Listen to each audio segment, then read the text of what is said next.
వెంబడించుట అంటే అర్థం ఏంటి చెప్పండి?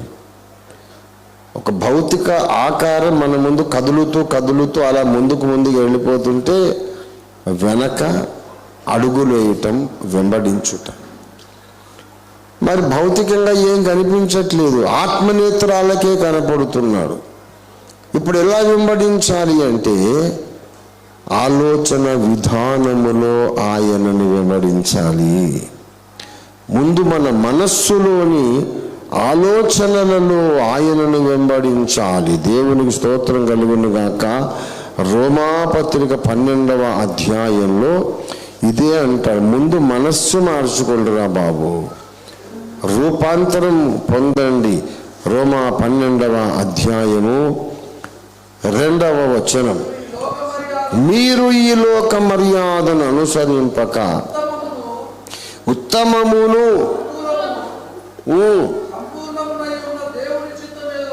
దేవుని చిత్తము ఏదో పరీక్షించి తెలుసుకొనున్నట్లు మీ మనస్సు మారి, ఇది అవసరం, మనస్సు మారాలి. మనస్సు మారి కొత్త మనస్సు మీకు రావాలి. దేవునికి స్తోత్రం కలుగును గాక. హల్లెలూయా. ఈ నూతనమైన మనస్సు పొందుట వలన మీరు ఏం చేయాలి? రూపాంతరము పొందాలి. దేవునికి స్తోత్రం కలుగును గాక. చిత్తవృత్తి యందు అన్నాడు, నూతన పరచబడాలి. ఎఫెసీ పత్రిక 4వ అధ్యాయము 22-23, కావున మునుపటి ప్రవర్తన విషయములోనైతే మోసకరమైన దురాశల వలన చెడిపోవు మీ ప్రాచీన స్వభావాన్ని వదులుకొని మీ చిత్తవృత్తి యందు నూతన పరచబడిన వారై నీతియు యథార్థమైన భక్తి గలవారై దేవుని పోలికగా సృష్టింపబడిన కొత్త స్వభావమును ధరించుకొనవలెను. దేవునికి స్తోత్రం కలుగును గాక. ఇది ముందు జరగాలి.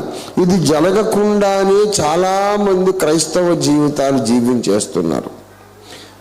పాత మనస్సుతో, ప్రాచీన స్వభావముతో, పాత ఆలోచన విధానముతో సంఘ సభ్యులుగా కొనసాగుతున్నారు.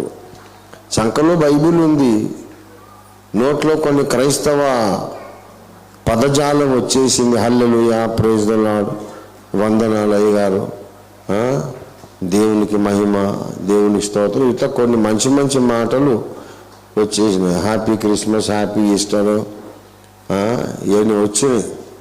ప్రైజ్ ద లార్డ్, హల్లెలూయా. చూసేటోళ్ళు అంతా అదే వీళ్ళు క్రిస్టియన్స్ కదా అని అనుకునేటట్టు ఒక పై వేషము, భాష అనేది ఒకటి వచ్చింది తప్ప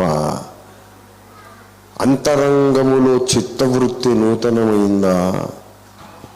నేను కొన్ని వేల మందిని, బహుశా లక్షల మందిని వ్యక్తిగతంగా చూసి ఉంటాను. కొంచెం తక్కువ అర్ధ శతాబ్దం సేవానుభవం ఉన్నది.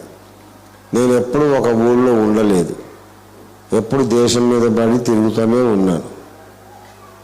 ఇంట్లో ఉన్నవాడిని కాదు, ఆదివారం నుండి ఆదివారం దాకా ఎప్పుడు ఇంట్లో లేను. నేను ఏదైనా ఒక 4-5 ఊళ్ళు తిరగాలి, వాక్యం చెప్పాలి, రావాలి. అలా దేవుడు నడిపించాడు, వాడుకున్నాడు. నేను సొంతగా వెళ్తే ఎవడు వింటాడులేండి, దేవుడే అలా ద్వారాలు తెరిచాడు. అనేక మందితో నాకు పరిచయం, చాలా మంచి మంచి విశ్వాసులు నాకు తెలుసు. కానీ ఇంకా ప్రాచీన స్వభావమే కొనసాగుతుంది. చాలా బాధాకరమైన విషయం ఇది. ఒకరిని నేను అంటం లేదు, ఇద్దరిని అంటం లేదు, అత్యధిక శాతము, great majority of the Christian society is being recognized as Christians without a new mind in them, with the old mind.